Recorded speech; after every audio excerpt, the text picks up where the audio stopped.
Bonjour et bienvenue sur la chaîne La Graine du Jardinier Amateur. 2 ans d'absence quasiment pour moi. Je vous donne des explications.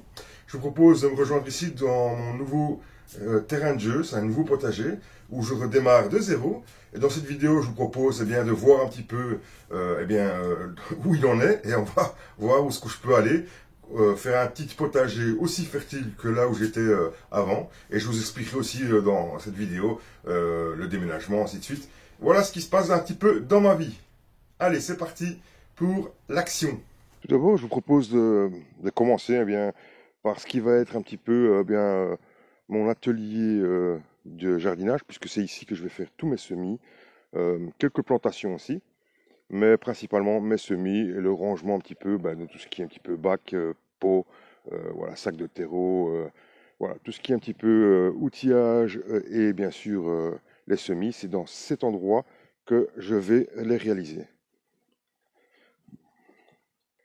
Comme vous le voyez, voilà, c'est une serre en verre qui a quelques années, hein, elle n'est pas vraiment neuve, mais bon, elle fait vraiment le job.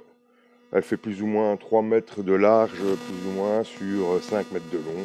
Donc ça fait 15 mètres carrés, plus ou moins. Vous voyez qu'au sol, il y a une partie qui peut être jardinée. On va, comme l'année passée, je pense que je vais faire tout ce qui est piment, poivron et aubergine, je vais les faire ici.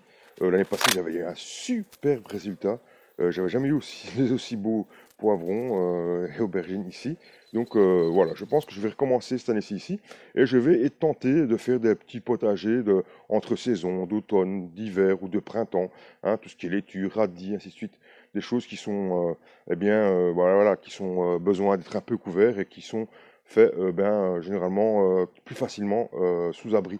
Voilà. Donc ici, peut-être que j'aurai le toit. Vous voyez que c'est un toit onduline, mais qui a déjà bien vécu et qui assombrit assez fort la pièce. Peut-être que, voilà, ce serait peut-être le remplacement à faire, peut-être le plus rapidement ici, pour gagner en plus de clarté. Et ça me permettra ici de faire mes semis de tomates et tous les autres semis. J'ai déjà commencé. Comme vous pouvez le voir ici plus loin, il y a déjà une étagère avec quelques semis de printemps, hein, laitue, ainsi de choses, qu'on a déjà pu faire pour cette année-ci. Alors, petite histoire pour l'année passée. Voilà, on a déménagé l'année passée. On est arrivé ici, en plein printemps l'année passée, vers le mois de fin avril, plus ou moins. On est rentré ici, donc on a fait un petit potager, mais vraiment ce qu'on a pu, parce que voilà, c'était vraiment mal foutu notre déménagement, préparation. On a eu vraiment beaucoup de déménagements, beaucoup de temps à déménager. Ça nous a pris quasiment tout le printemps, tout l'été. On a déménagé jusqu'à fin août. Euh, Toutes nos affaires qu'on avait de là-bas à notre ancienne maison pour les amener ici. Et donc voilà. Et donc c'est pour ça qu'on n'a pas fait un vrai potager et c'est pour ça que ma raison de mon absence des réseaux sociaux et surtout de la chaîne YouTube. Mais voilà, je vous rassure, je vais refaire quelques vidéos pour vous montrer tout simplement mon nouveau terrain de jeu et je vous le montre tout de suite.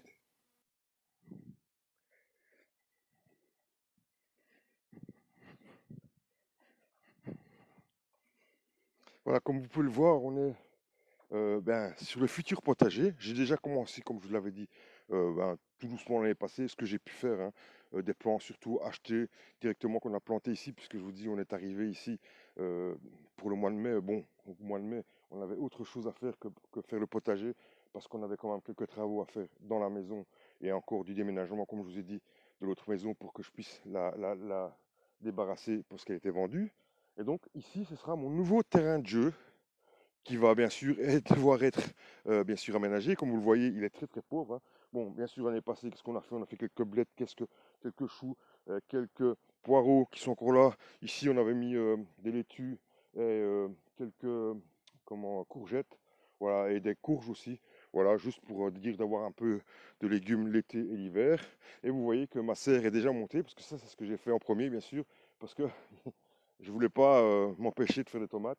Et donc, on a fait une cinquantaine de plants de tomates dans la serre pour ne fût-ce que continuer les coulis. Vous voyez qu'elle est à moitié bâchée parce que, bon, ben voilà, j'ai pas pu récupérer en fait la bâche. Et donc, j'avais bâché ce que j'avais pu. Bon, ici, la tempête qu'on a eue la semaine passée a achevé de retirer ce côté-là de la bâche. Mais la nouvelle bâche va bientôt être commandée et on la remettra si vous voulez. Je vous filmerai si vous avez envie.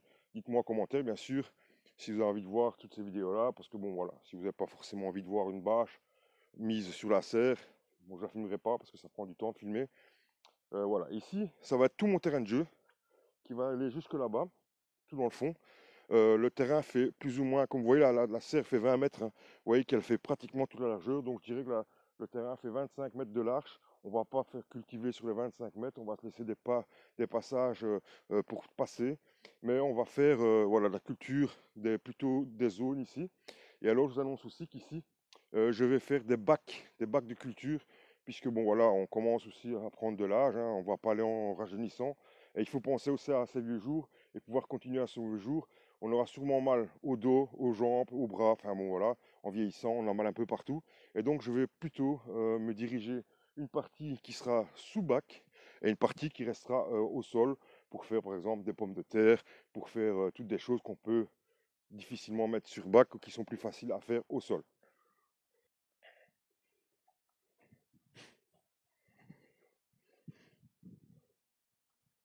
Je vais vous parler un petit peu de l'exposition, un petit peu du terrain.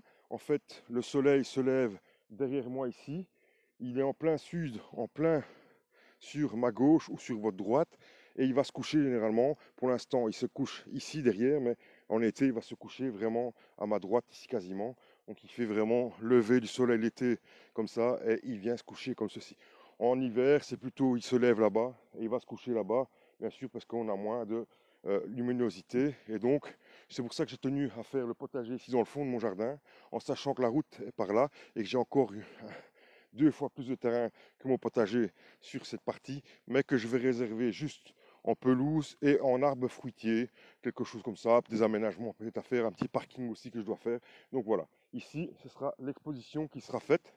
Donc vous voyez que la serre a été mise pour prendre le maximum de soleil de toute la journée. Et bien sûr, mon terrain aussi, il est pris toute la journée du soleil ou de la luminosité, on va dire, pour l'exposition. Pour la terre, ici c'est une terre très argileuse, pas du tout la même terre qu'on avait à Charleroi. Ici c'est vraiment une terre très collante, beaucoup de cailloux aussi, beaucoup de roches, ainsi de suite, qu'on peut extraire, mais ça à fur et à mesure on va le faire, on va extraire les roches. Et donc voilà, c'est une terre qui va absorber beaucoup d'eau, qui va garder beaucoup d'eau. Ce sera peut-être une autre approche peut-être de la culture, sauf si elle est en bac, parce qu'en bac bien sûr ce sera différent aussi pour moi. Il faudrait faire une culture en bac, il faudra que je m'habitue à faire peut-être d'autres manipulations, peut-être plus d'arrosage, ainsi de suite. Mais ça, on le verra au fur et à mesure dans le temps.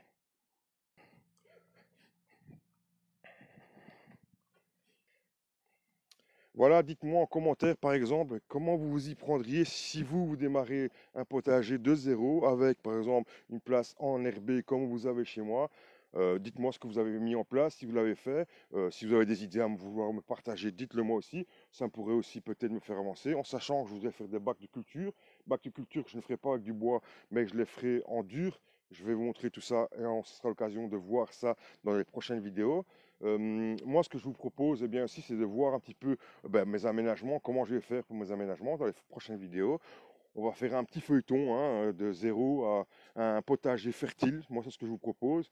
On va voir si on y arrivera. On va voir les bâtons que je vais voir, les choses que je vais voir difficiles, parce qu'il y a des choses que je ne connaîtrai peut-être pas, puisque le terrain, le climat, l'exposition, tout change par rapport à mon premier terrain potager.